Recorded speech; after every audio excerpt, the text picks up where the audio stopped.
My mom was a very encouraging mother. Right. Like, so if she saw that any of us had our own interests, she made it happen. And she is a very busy woman, running a business, taking care, like literally caring for however many, 100 kids, you know what I mean? Yeah. And 5 of her own, which is a handful. That's a lot, for, you know what I mean? But she really, like, I had so my first time, besides like taking me to piano and like allowing us to explore our interests and making it happen. I mean, we were sitting late outside many a nights because she had so much to do, you know what I mean? With no cell phone. Oh yeah, capabilities. no It was cell just phone. like, man, where y'all mama at? Okay, I remember when she got a car phone though. That saved us. What? She got a car phone. We were Mama like, had a okay, we beeper can at least. best.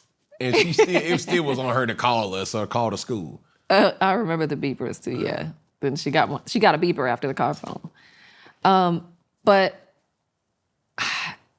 she made it happen. Talent. Yeah, she made it happen. She allowed us to do that. But we had a babysitter named Tanya. And we had a few babysitters, but this particular babysitter knew someone that had a studio. I think it was Tanya. I'm pretty sure that was Tanya. And my mom, she was like, can I take Keri? Because Tanya obviously knows Keri's writing songs. I've had a notebook, like I'm writing full songs at like from 9 on, you know what I mean? Probably earlier.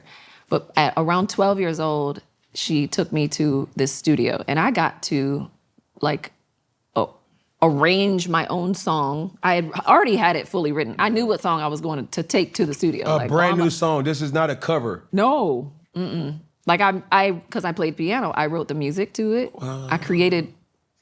I improperly created my own staff system, but I could read it even if no one else could. Like if a real piano player would be like, how did you even follow this? But it worked for me. Yeah. So I did that. I wrote the music. I wrote the entire song, arranged the entire song, all the backgrounds, everything. So I did all of that in the studio. Learned how to harmonize and create harmonies and learn what sounds good with other, learned about texture of my voice, learned about like mic control. I was 12 years old. So my mom allowing me to do that and allowing me to enter every talent. My first talent show, I was in 1st grade. When I first was like, yeah, now I want to compete. 1st grade. I was the youngest in my grade, so I think I was 4 or 5. Whatever, I don't know the ages of 1st grade, but I was around there. Whatever. It's about 6. It's about 6, so then I was 5. Because I was always I was one of the youngest to graduate in every, right. Reading that too, I can see why.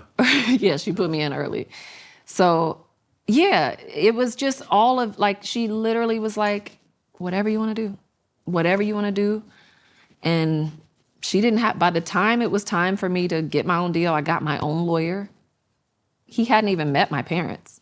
I got my own lawyer because I had read the books, Donald Passman, All You Need to Know About the Music Business. So if anybody out there is interested, that's a great book.